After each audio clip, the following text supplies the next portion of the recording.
Hello, my most awesome project managers. Those of you who are getting ready for this exam that we call the PMP exam, I hope you're doing well. It's been a while that we connected, or maybe it's been a few days. It really depends on where last you saw me. But I hope you're doing well. Today is accountability day. I am majorly concerned with those of you who are taking the exam in the next 1 month. How has your studying been progressing? I want to ask you a very important question. Have you fixed your exam date? Have you studied all of the people domain? Have you studied all of the process domain? Have you studied all of the business domain? If the answer is, Phil, I'm still working on this, I actually need you to be done 2 weeks to your exam so you give yourself some buffer time. What do we call buffer time in risk management? A contingency reserve. I need you to give yourself 2 weeks contingency. So I don't want you saying, oh, I'm going to be done 1 week before the exam. That's not really a good way to do it. You see, this is why I don't understand when people say, I took the exam, I started studying 2 weeks ago, and I got certified in 2 weeks. Seriously, you're a bad project manager because you didn't even leave any contingency. What's the rush? Are you a speed demon? Even if you are, the speed demon should have some contingency as well. I'm not saying don't be smart about it. I'm just saying you got to have some contingency. Things happen. Okay. Anyway, today I'm going to be going through the entire exam scope with you. I also have some good news to share. I want to give a few shout outs. So let me give a shout out, first of all, to one of my students who had been studying using the immersion program. Her name is Cindy Becerra, and Cindy got certified about a week ago, aced the exam, and Cindy was very kind to give some feedback. I want to share the feedback that I got from Cindy. So Cindy's advice for the exam is do not overstudy. Don't overstudy. And she says, instead of studying volume, instead of overthinking it, she said, you should study based on the mindset. What would the PM do next? That's what she said the exam is made of. What should the PM do next? She said, I'm glad I reviewed your PM cheat sheet and read over the mindset sections. So, for those of you who are on my program or who have the book, you probably understand what Cindy's talking about. Cindy's talking about this book right here called PMP Exam Immersion, right? This is for people who are getting ready for the exam. And there's a part of the immersion PDF where we focus on the mindset. So Cindy's saying you should focus on mindset. Mindset is everything. She said, had about 3 maths questions total. They were focused on pessimistic, optimistic calculations. I did use up all of my 4 hours since I took longer on certain questions, she said. And then she goes further to say, it was very mindset driven, helpful to know the different mindsets. So, I have 36 mindset mantras. You can find them on YouTube. You just type in PMP exam mindset mantras, it'll come up with the mindset mantras I created, and there are 36 of them, and they'll help you as you study. She said, I could determine what the correct approach would be, and knowing the processes helped answer the question, where are we in the process? So for those of you that have not spent time going over the 49 processes and knowing them very well, I'm not saying cramming their names or their inputs and outputs, no, but just knowing what you're doing in the process and where the process is on the timeline or in the grand scheme of things, what happens first, what happens next, that will greatly help you, Cindy says. Several questions focused on the different approaches, predictive, agile, hybrid, how to make sure to read the questions thoroughly, and at times, several times, to make sure I didn't rush my answer. Overall, half agile, half predictive. It's interesting.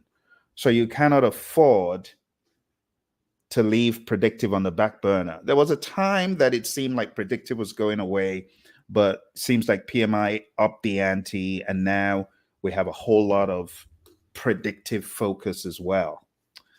All right. So that's that from Cindy. Huge shout out to you once again, Cindy.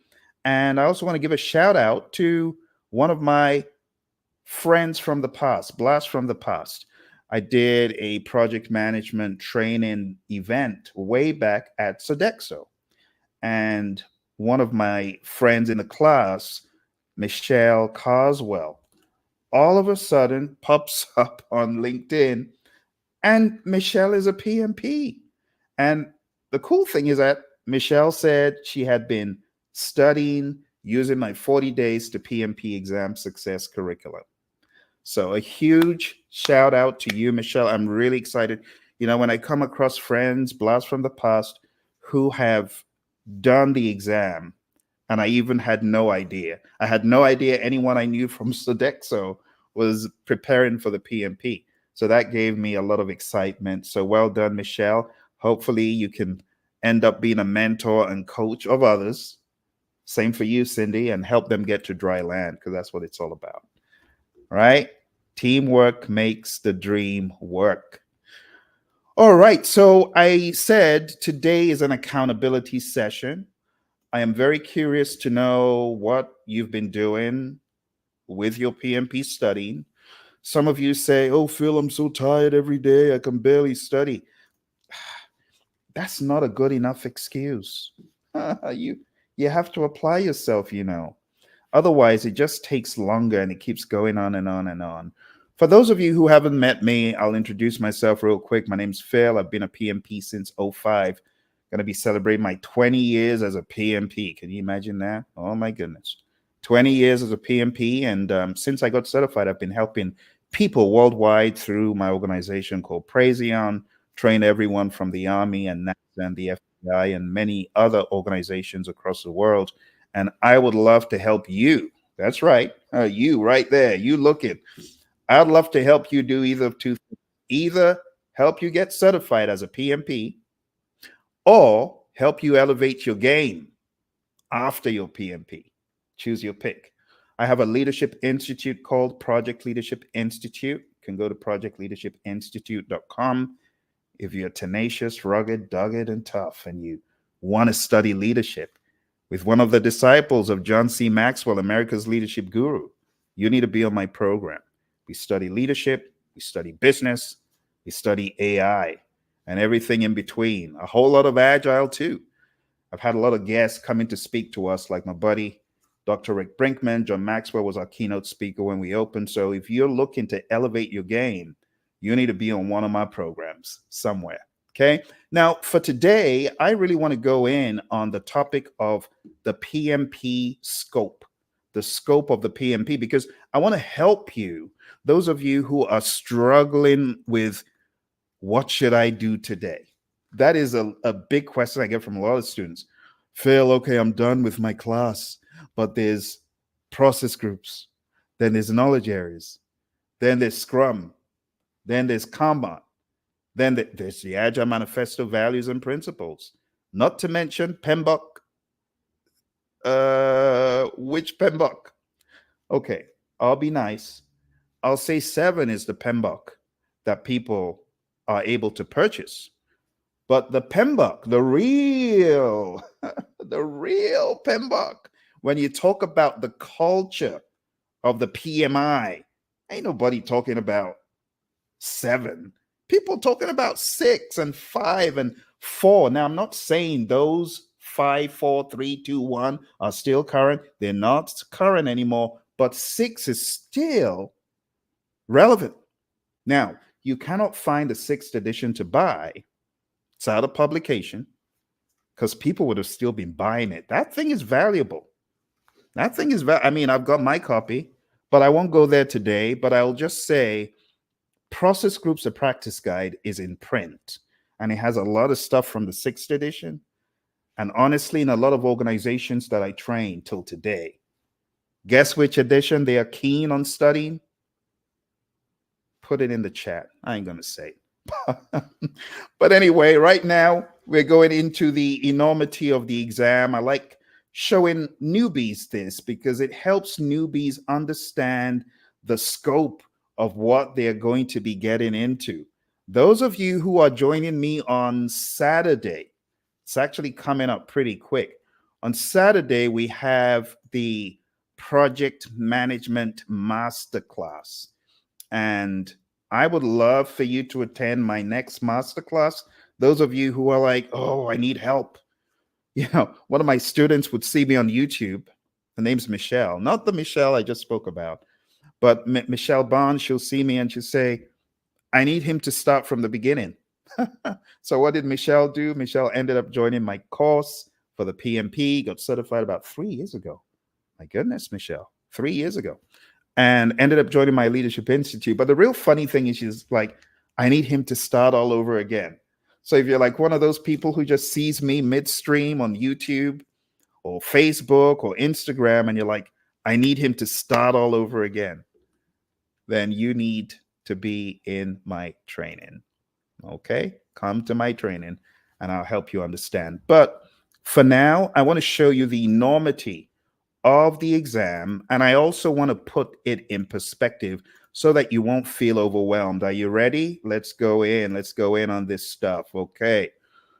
If you're getting ready for the PMP exam, there are a number of things you should understand. And number one is PMI's rules of the game. This is in the PMI Code of Ethics and Professional Conduct. That's right. The PMI Code of Ethics and Professional Conduct is what you sign when you're applying for the exam to say, hey, PMI, I've read the rules. I know there ain't no cheating allowed. I know I need to behave myself. I know I need to tell the truth. I shouldn't say, I'm aspiring to be honest. No, I should be honest. So the PMI Code of Ethics has the rules of the game. Second thing you need to know for your exam, and this is huge, is agile. You got to be agile in life and in knowledge for the exam. So to really firm up your agile, you must be all over the Agile Manifesto values and principles. You also should have read the Agile Practice Guide. You also should have read about servant leadership, agile practices. What is a team charter? Not the version in the Agile, no, not the version in the PMBOK guide, the version in the Agile Practice Guide. Because remember, there's a difference between a charter in the world of predictive and what it might contain versus a charter in the world of Agile and what it contains, like definition of done, definition of ready, cadence, and so on. Contract types is also talked about on this exam. From an Agile perspective, you got to know how that works. And then the knowledge areas. That's right. The knowledge areas from an Agile perspective. That sounds very curveballish, but I want to help those of you who don't know what knowledge areas are. I'm going to put something in the chat to help you. So let me go on down to my LinkedIn. Those of you on LinkedIn, please go to this link to download a chart that I have for you on the knowledge areas. Hopefully, we'll be able to talk about this later as well. But I'm just going to go ahead and put it in the chat. So here we go. This is a really helpful chart for anyone that has not studied the knowledge areas.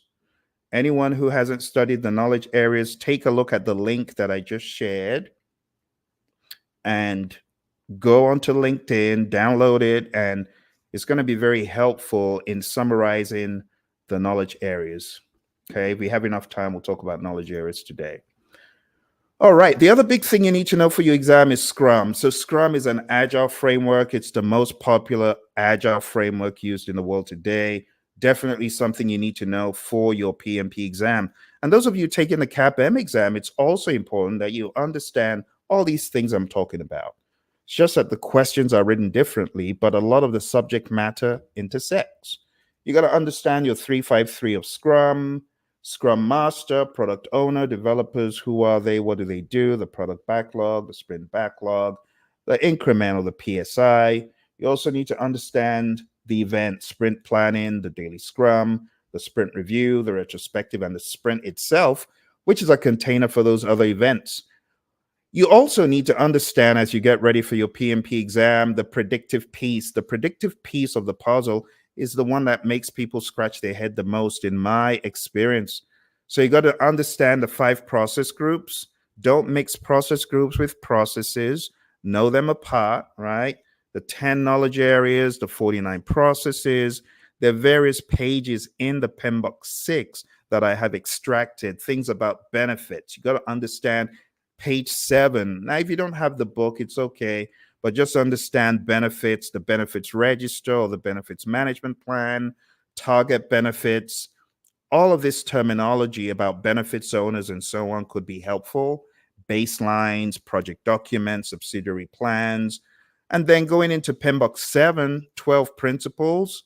Also understanding the domains and how they are not process groups, and really not worrying and stressing about them, but having a general understanding. I think it will be very helpful for you as a professional. Can you imagine being a PMP and in your organization, your CEO asks you, what is the difference between PMBOK 6 and 7? Or what is in the PMBOK 7? You should at least know its principles and domains. I have a lot of videos about this that break it down. So if you got certified eons ago and you don't know what's in PMBOK, I'd encourage you to go on down to the Praision channel and watch those videos. Moving on, there are other things that are important for your exam, and one of them is hybrid. The hybrid aspects are talked about in the Agile Practice Guide on page 26 to 30. Now, going into the knowledge areas, you'll see them begin to appear on the screen. Their integration, scope, schedule, cost, quality, resources, communications, risk, procurement, and stakeholder. I talk about these in the free chart that I just shared. If you haven't gotten the link, hey, here's the link again. Go on down to this link.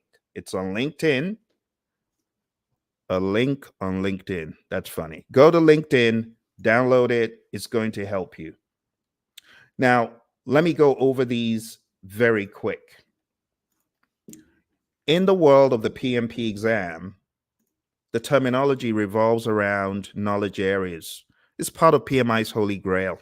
You got integration, which is all about weaving the project together in a cohesive whole.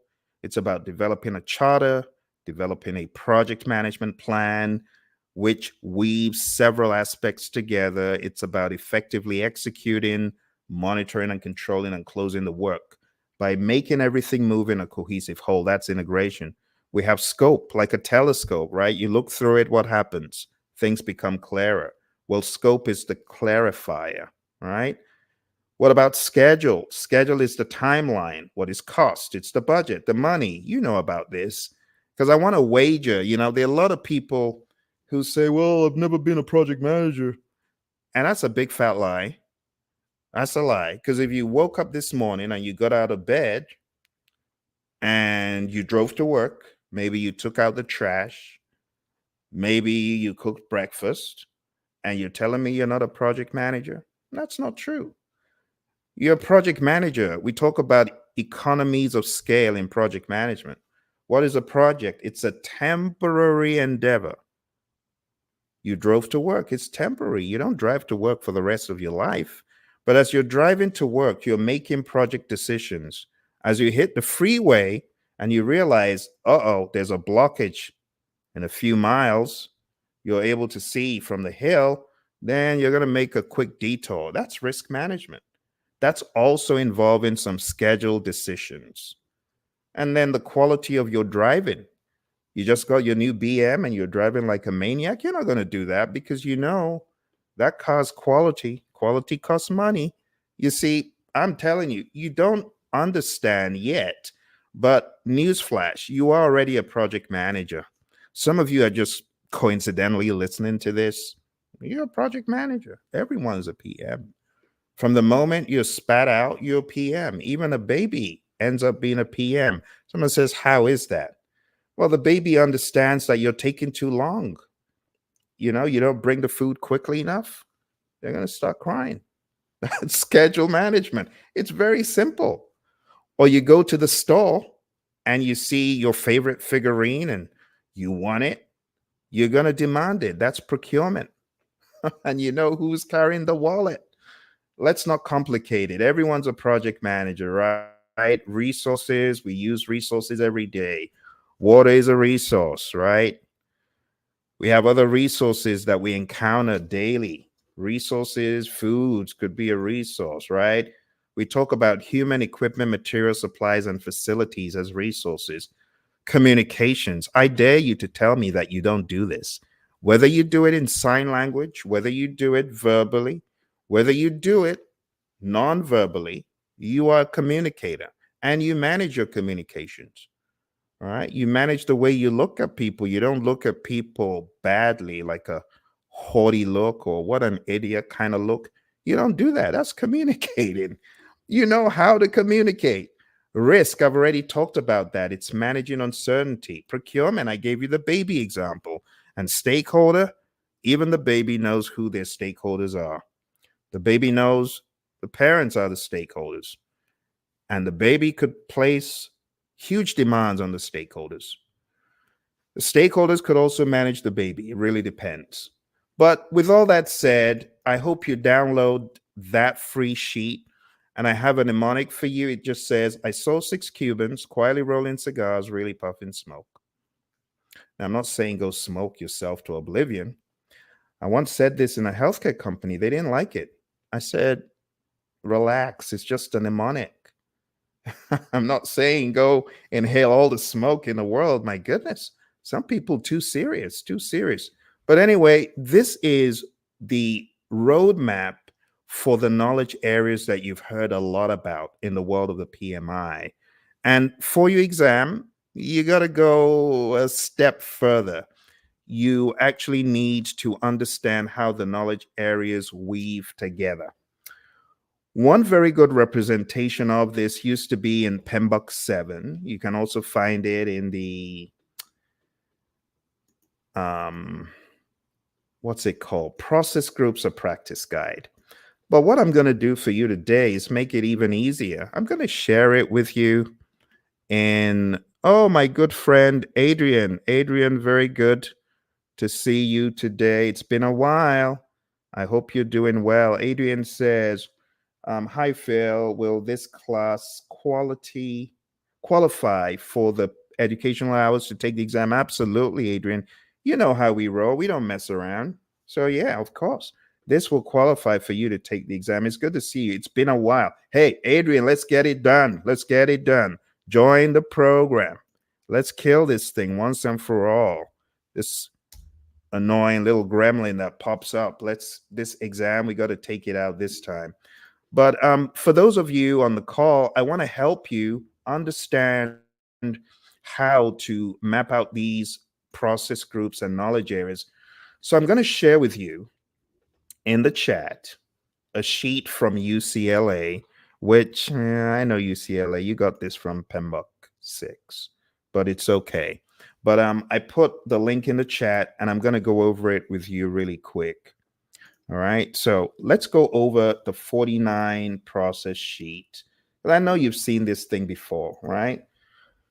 Again, it's from UCLA. You can see the link there at the top. And all PMI is saying is there's 5 process groups in project management. The mnemonic is I prefer eating mangoes chilled, initiating, planning, executing, monitoring, and controlling and closing. And on the left is the mnemonic. I saw 6 Cubans quietly rolling cigars, really puffing smoke. And then when you boil it down, for every knowledge area, you have a bunch of processes, but you really need to understand what am I doing in each process. See. So I'm going to very quickly narrate to you what happens. And those of you who've been in the world of structured project management, it'll probably make sense to you. So in integration, you develop an authorization document, you develop a plan, you direct the work, you help the team, you direct the work and you allow the team know, hey, this is what needs to be done. And you're pretty much managing it. You're facilitating it. You're leading it. Now, I'm not saying it's a carrot and sticks thing, but you are effectively persuading and influencing. Managed project knowledge is where you are taking an account of what went well and what didn't. The best way to do this is day by day, week by week, phase by phase. not at the end of the project. At the end of some projects, people say, oh, well, I guess we learned how not to do this. Let's not do it like this next time. That's the dummy's way of doing it. The smart person is going to make sure that lessons learned are shared rapidly throughout the organization so that people working on similar projects don't make the same mistakes. Monitor and control project work is about creating reports and taking a look at what has happened so far, sharing those reports across the firm. And then when you have these work performance reports, you got to send them down to the communications aspect because that's where you distribute the reports. So here's for creating the reports. This one is where you take a look at change requests coming in. This one is where you're closing out the project or phase. Moving into scope, you got to plan how to manage scope. Then you got to collect requirements. How many people know that there's a difference between requirements and scope? Let me give you an example. A requirement could be, I want my burger to be made from scratch. Think about that. And then the scope is, I got to grow the lettuce patch. I got to grow the wheat. I got to raise the cow. Sorry, my vegan friends.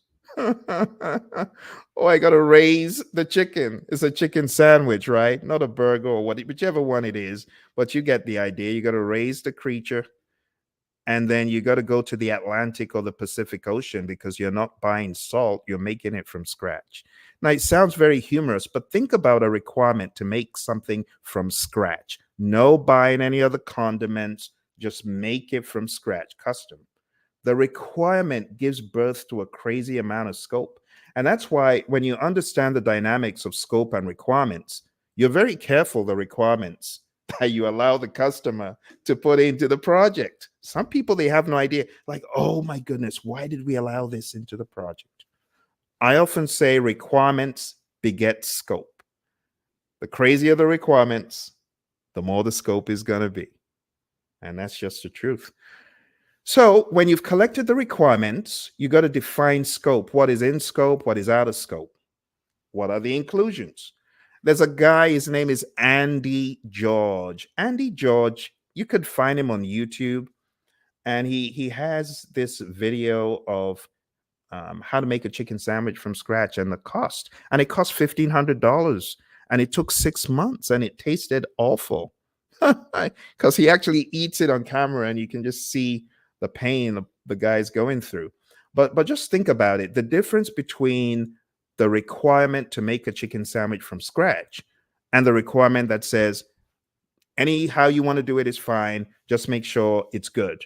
Well, you're not going to spend 6 months. You're going to spend like 1 hour max by going to the store and getting what you need. So the requirements, they could change the whole game of scope. That's really what I want you to take away. Then we create a work breakdown structure, which is a hierarchical decomposition of the project. Looks like a family tree. We're going to go into that in the training. Validate scope is your customer inspecting the deliverable. In this case, Andy tasting the chicken sandwich that tasted like garbage. And control scope is where you're preventing gold plating. Gold plating is when your team members add extras that were not part of the original scope. I know you have experience with that for sure. If not on a real project, maybe a project at home. Anyway, we won't go into that. Let's go into schedule management. Schedule management is all about creating a timeline. But one of the things that you see with the PMI, they want you to plan how to do stuff. So plan how to manage the schedule, plan how to create the schedule. Okay. For those of you just coming and asking the question, my friends on Instagram, I see you. I see you. My friends on Instagram, you need to be joining me this week, my friends. Join me this week. Go on down to hpmexam.com. You see the ticker tape right there? Join me and let's elevate your game. But anyway, what I'm sharing is in that link. But the schedule is all about defining the activities, putting them in order of occurrence, estimating how long the activities will take, putting all that together into a cohesive schedule, and preventing schedule delays. Cost management is about planning how to manage costs, estimating the individual tasks, rolling them up into a final total, and then preventing budget overruns. Quality management, this is about planning how to manage quality. Manage quality is about actually managing the quality. Now, that sounds vague. Let me be more specific. A quick lesson on quality management. Now, I'll talk about this a lot more in the class, but I think this will help a lot of you. What is quality? Fitness for use, conformance to requirements, customer satisfaction, and Kaizen, continuous improvement. When you go to your favorite restaurant and you sit down and you're given a plate of food, you are immediately, whether you like it or not, subconsciously, you are gauging the quality. You got radar in your head, measuring the salt level, measuring the flavorfulness, if there's such a word, but really just trying to see, is this what I expect? You ever been to your favorite joint and you're like, no, this is below quality. Why? Doesn't meet your expectations. It's not fit for use. It doesn't conform to requirements, perhaps, and it doesn't satisfy the customer. You ever seen someone who said, well, we did a really nice job, but the customer is so ungrateful? My friend, in this world of PMP, if it doesn't satisfy the customer, failure, project failed. You see why the job of a PM is so difficult, because you got to balance that fine line, and you got to do everything possible to ensure your customer is satisfied. Because in PMI's world, the customer ain't satisfied. It doesn't matter how highly your boss thinks or how highly you think. If your customer says it ain't cool, it ain't cool. So in the world of PMI, when we talk about quality, we're talking about fitness for use, conformance to requirements, customer satisfaction, and Kaizen. We're thinking about change for the better. We're thinking about sustaining any quality initiatives. And it's so important, my friends. Okay, for those of you coming, we're going through the 4-9 process really rapidly. It never gets old. And it's one of the areas people say, it's a beast. It's eating me alive. Help. So I came on today to help you. All right. So manage quality. When you think about manage quality, you are doing things to assure customers that quality standards are being met, to assure stakeholders. Manage quality is similar to quality assurance. What is quality assurance? Checking the process. There's a difference between checking the product versus checking the process. Manage quality is checking the process. Control quality is checking the product. Moving on, my friends, going on to the resource area. We have plan resource management, planning how to manage the resources, estimating all manner of resources, acquiring the human resources, equipment, material, supplies. Develop team is all about the team, the human resources, right? Developing them, training them, coaching them. Manage team is all about leadership. I know it says manage, but it's really more about the guidance through influence and persuasion than carrot and sticks, beating people over the head. It's not that. It's not about structure and order alone. It's heavily about the leadership. Control resources is really more for the physical resources. Going on to communications, plan how to communicate. Manage communications is communicating, and monitor communications is checking to make sure your communications is good. Next, we go into risk management, plan how to manage risk, identify the risks, do a qualitative analysis like a high, medium, low, do a quantitative risk analysis, take a look at the monetary impact of those risks using expected monetary value, EMV, and things such as that. Look at the dollar amounts. Look at the time it takes to do something, the penalty from a man-hour standpoint. That helps you with quantitative risk analysis. Plan risk responses is planning how to respond to risks. Implementing risk responses is carrying out your risk response. And monitor risks is checking to see how your risk game is going. Is it going good? Some people's risk game is flat, is bad. Some people ain't even managing risk. They just wake up and like, oh, it's happened. What? What I thought. Did you document it? No. Did you plan for it? No. What a horrible job in risk management. And honestly, there are a lot of companies, they don't have a risk register. They don't have a risk management plan. They don't even understand risk strategies. All they know one though. They know one, and they call it the wrong thing. They call it mitigation. Everything is mitigation. And everything is not mitigation. Mitigation is a reduction. Mitigation is a deliberate, intentional, in advance reduction of the impact or the probability of a risk. But unfortunately, a lot of people, they wait until the risk has happened. That's not mitigation. That's a bad reaction to a serious, now it's an issue, right? Could have been a risk if you thought about it. But when it's happened, it's no longer a risk, it's an issue. Then you got to look for a workaround. Not good. Not good. All right. You see, I'm trying to give you some real world tips for your firm. Those of you firms that are not doing risk management, I encourage you to do it. So, so important. All right, let's move on. We're going into procurement now. Procurement, we got a plan. Do we need to purchase anything? Conduct procurements. Well, we've agreed we need to purchase. So let's conduct procurements by putting out the RFPs, RFQs, RFIs, IFNs. And that just means request for proposal, request for bid, invitation for bid, invitation to negotiate, and things like that. You put them out and then you get a response, and then the response is weighed.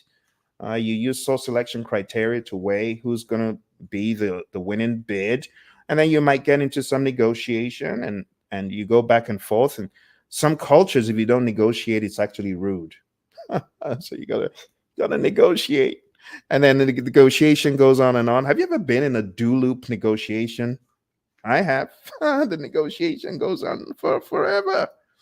But eventually you come out, you select someone, and then you begin managing the procurement. Last but not least, we got stakeholder, right? You identify who could be affected by the project and who could affect the project positively or negatively. Then you plan how to engage them appropriately. You manage the engagement by actually speaking, communicating, and doing all that. And then you monitor stakeholder engagement. How effective is our plan? Is it working? And there you have it. There you have it, my friends. Those of you just coming, I shared in the chat that link to UCLA. UCLA were able to grab this and put it. And honestly, I believe that they have the permission to do so because they're UCLA. So it says Project Management Institute, Guided Project Management Body of Knowledge Guide.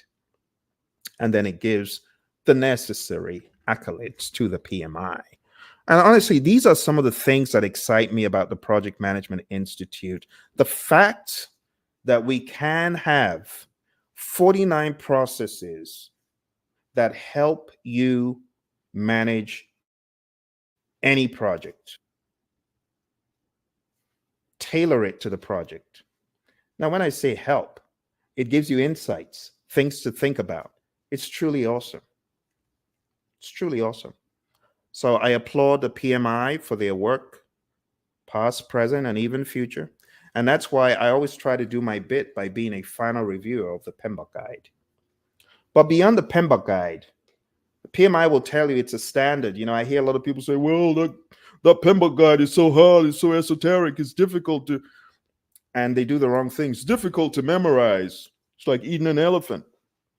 It's big, but if you spend time in my class, you will be coming away understanding the content very well.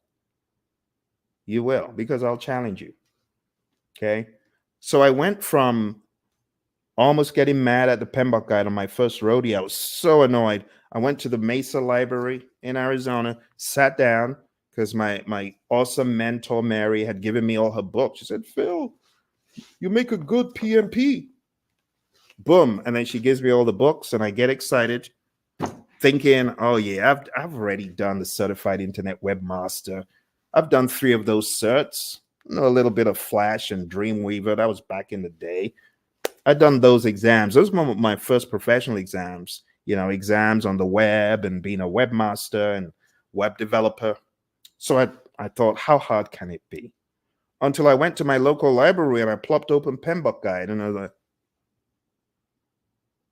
like, 7 hours. 7 hours. I couldn't make a dent. Oh my goodness.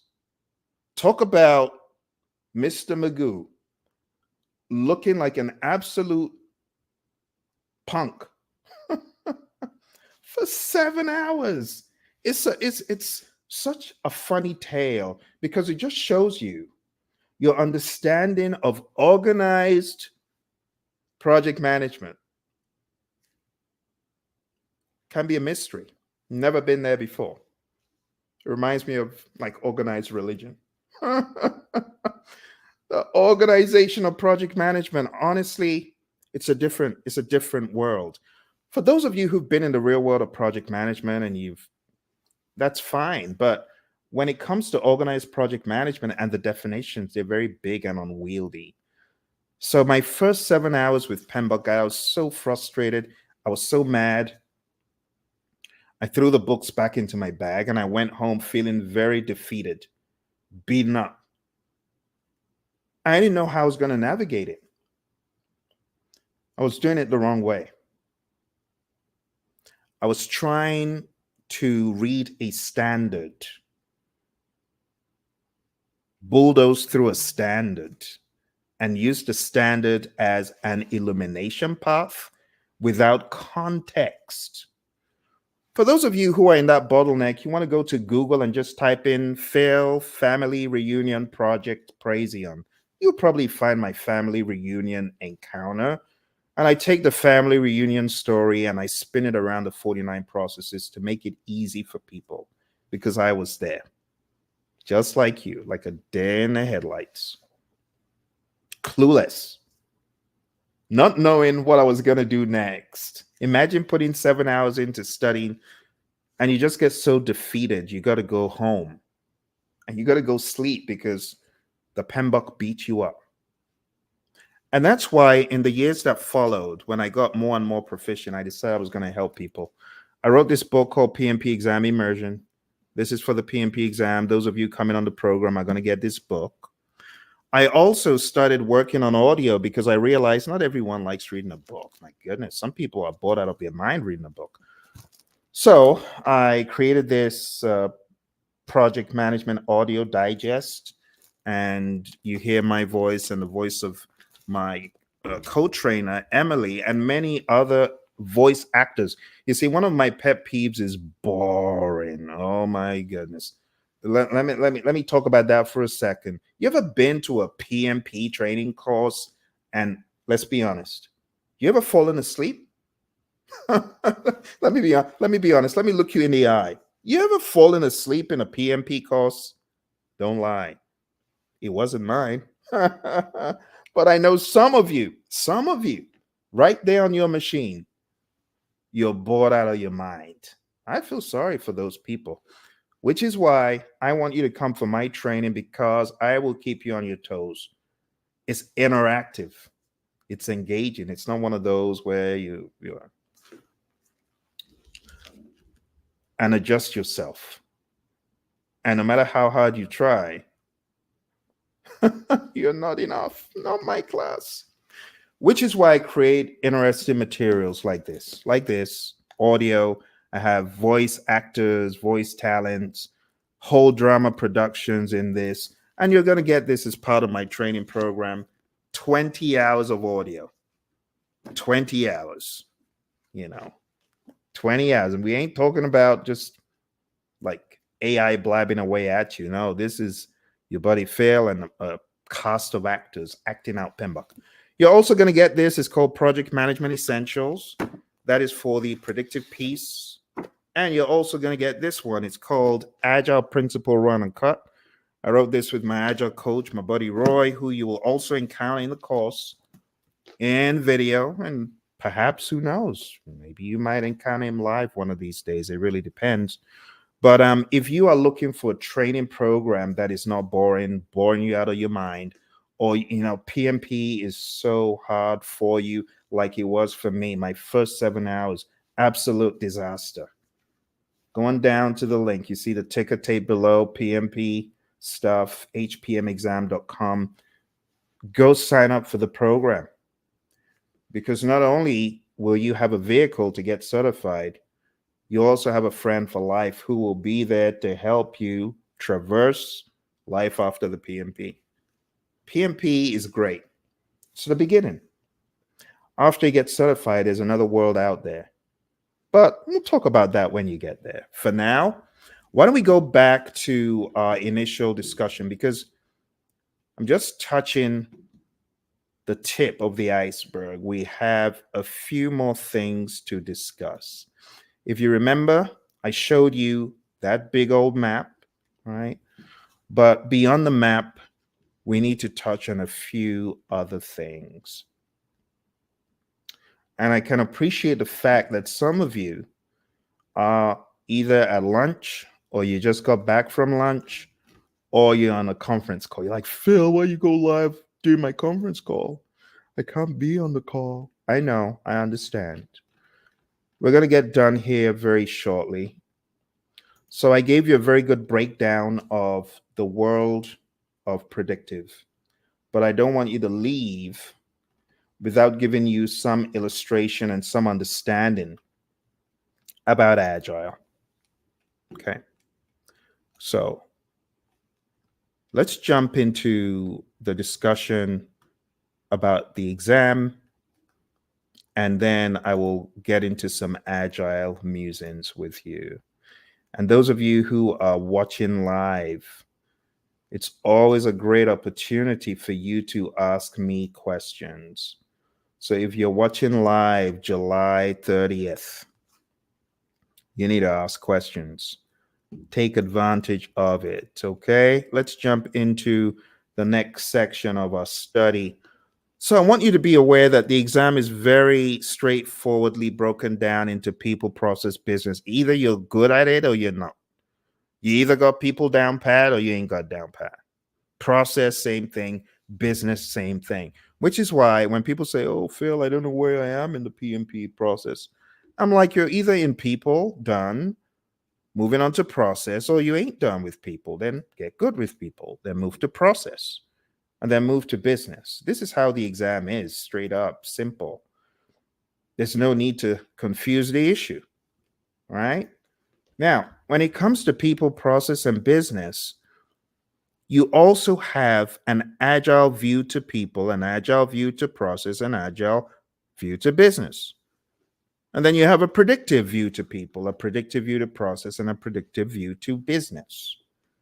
Now, people might argue, no, people are just people are just people. Well, not really.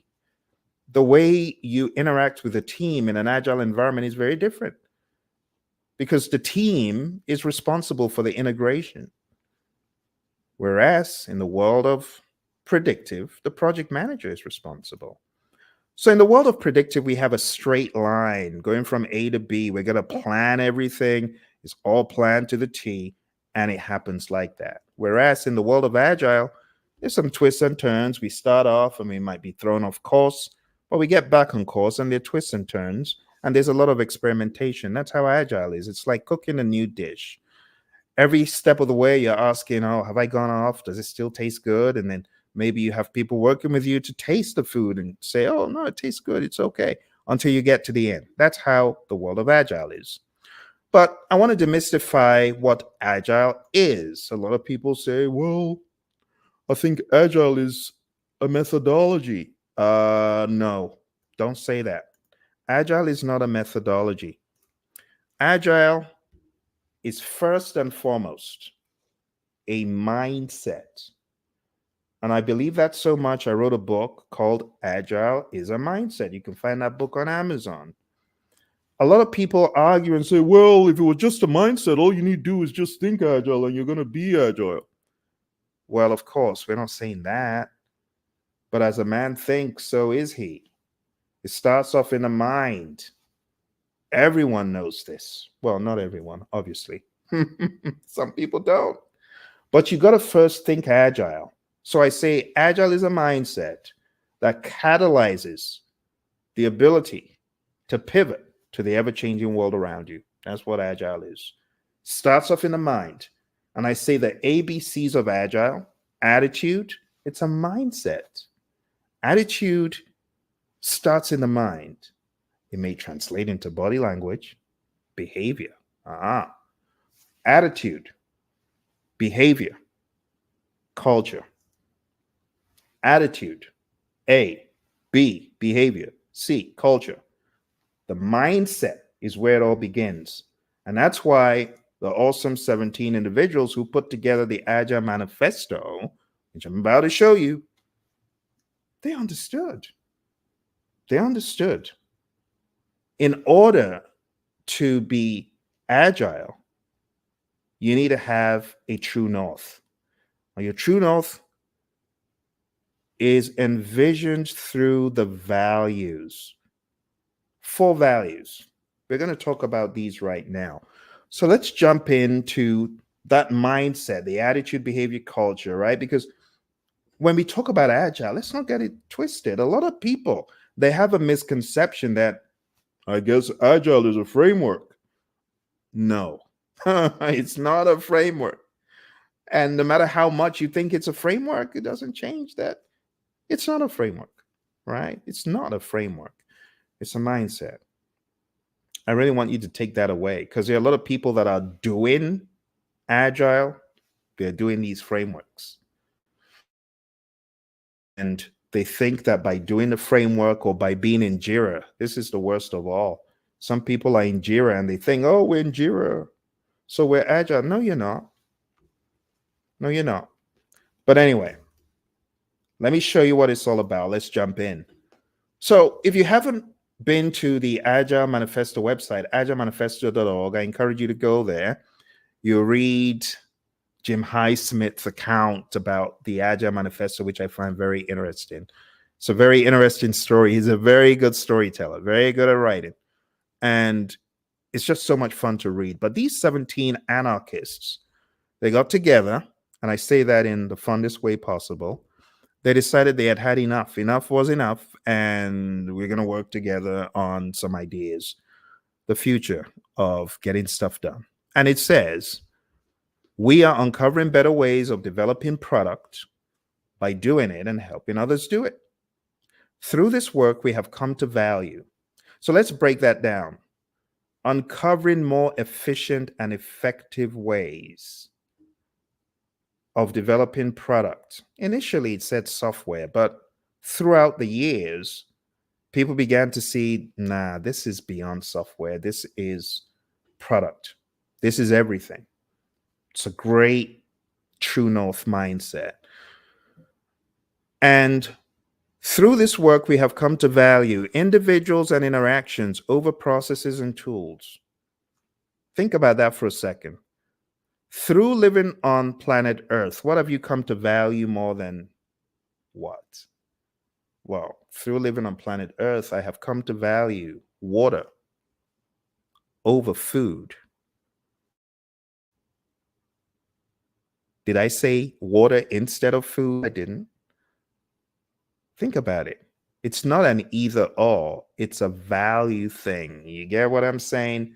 Valuing people and how they interact versus the big old manual that says thou shalt. Because people could read the manual and be forced to follow it, but in their heart, they really hate it. It reminds me of a student who was in a class and trying to air their views, and the teacher said, hey, you, Johnny, stand up. Johnny stood up and he said, I'm standing up physically, but in my heart, I'm sitting down. Can you imagine how annoyed the teacher was?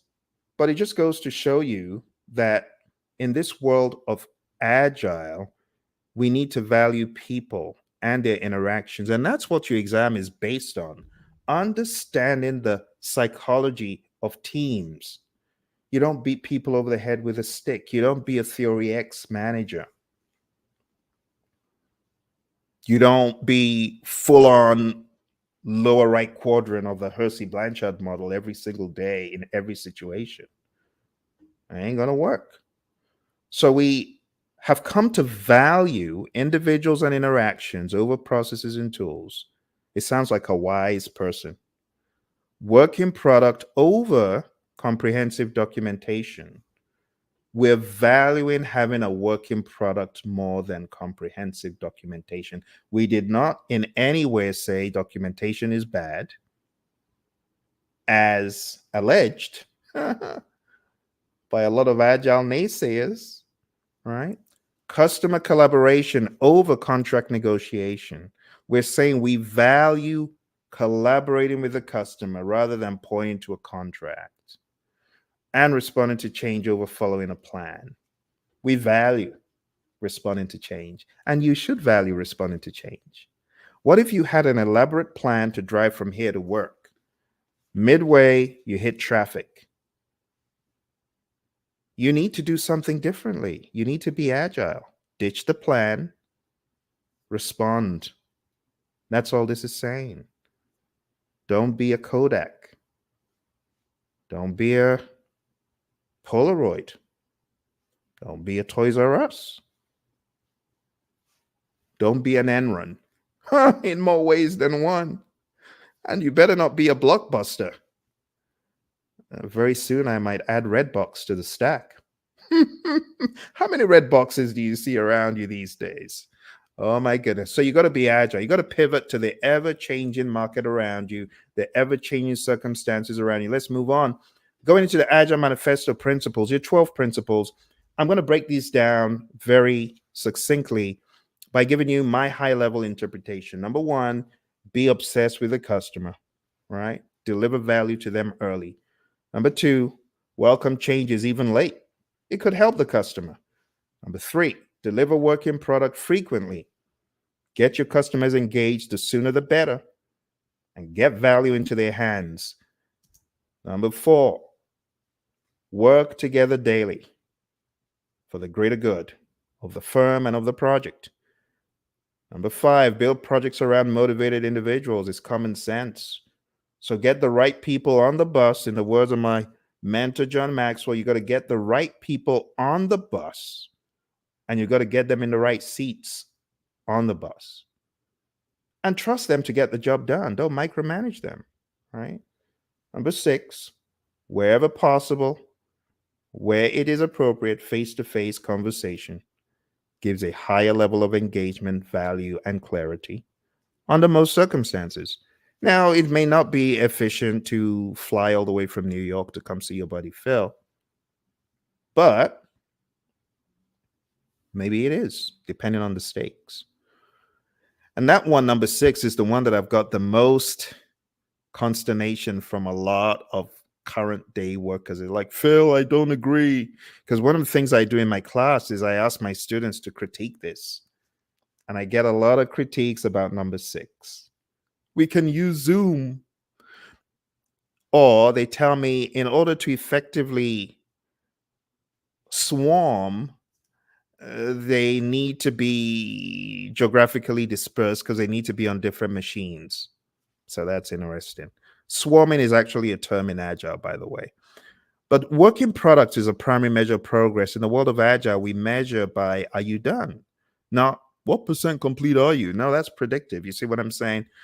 Number 8, Agile processes promote sustainable development. Don't kill the team. Work at a constant pace, but not at a breakneck pace. Number 9, continuous attention to technical excellence and good design enhances agility.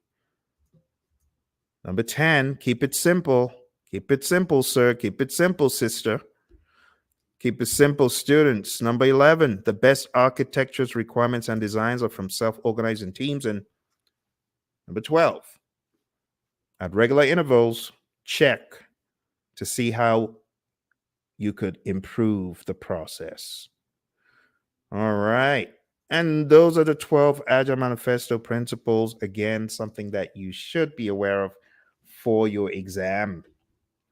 So for those of you who are just coming, I am going over accountability. That's number 1.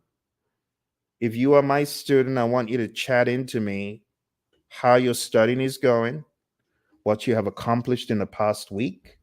and what you intend accomplishing this week. It's like an agile daily stand up, if you will. I'm also curious to know how your studying is going if you just got on the bandwagon because there's so many things. I shared my experience. The first 7 hours with PMBOK were horrendous. So if you are looking to get certified and you need help and assistance, you need to go on down to that ticker tape because this week I'm starting an 8-week program. 8 weeks. So I ain't fixing to rush anyone. The crazy, oh, you can get certified in 2 weeks. You can get certified in a day. I ain't into all that. I'm all about solidly understanding the content so that when you're done with the class, you show up for your best project management experience ever. I'm not about cramming, I'm about absorbing the content and the ideologies from an agile perspective, from a predictive perspective, from a hybrid perspective. And that's why I'm inviting you, that's right, you who's watching, I'm inviting you to join my 8-week project management masterclass for the PMP exam. All you need to do is go on down to hpmexam.com. And when you go to hpmexam.com, you'll find the opportunity. But in the next few days, the class will start. I want you to be prepared. So why don't you join right now so that we can begin some dialogue and so that I can help you navigate the terrain. All right, my friends on Instagram, my friends on YouTube, on Facebook, thank you very much for joining me. Remember, all the links that I've shared, they will lead you to assets that can help you in your PMP game right there. Okay. And if you have any questions, feel free to put them in the comments below. We got a question from our friend earlier about the credits for this course. Yeah, you get 35 PDUs because it's an 8-week program. And there's also a lot of online quizzes, tests, mock exams that you will be carrying out every step of the way. Okay. Thank you, my friends. A shout out to those of you on the PMP exam radio show who come through on that platform, on Spotify, on Apple, on Amazon, wherever you might be listening to me from. Thank you for joining. I just want to make it very clear the website one more time. So it's hpmexam.com. Let's go over there and I'll just talk a little bit about the program so that you understand what is in store. There's so many awesome opportunities in this program to learn all that you've heard about but never really had a coach to take you through. This will be an opportunity for handholding, and for some of you who are already PMPs but you don't really understand the content, you are also able to join. You'll get PDUs, 35 PDUs. If you join the program, and you'll be able to learn everything from scratch, and you'll be able to sit in as a mentor. Just truly awesome. But anyway, hpmexam.com, it's starting on the 3rd. If you're watching this after the fact, always go to hpmexam.com because you'll be able to see when the latest and greatest training is. Some of the things you're going to get from this training session, like I said, you're also going to get a lifetime access to our PMP course. You'll also get training on life after the PMP exam. You will be in a session with me for 8 weeks learning. You'll get agile books, predictive books, application assistance, and we'll support you towards your exam with mentoring, coaching, and advice. So once you get on the program, pretty much you got lifetime access to a course. There's no excuse. We've taken the excuses off the table for you. All right. So why don't you go on down there to hpmexam.com, and I look forward to seeing you in the program. Those of you who are already certified, who want to know more about the leadership endeavors that I'm working on right now, going down to projectleadershipinstitute.com. Thank you very much. I wish you all the very best in your journey. Remember, PMP prowess, it develops daily. It does not develop in a day. Contrary to what you hear, I got certified in 3 hours. I'm not talking about the exam. Some people come up with all sorts of tales.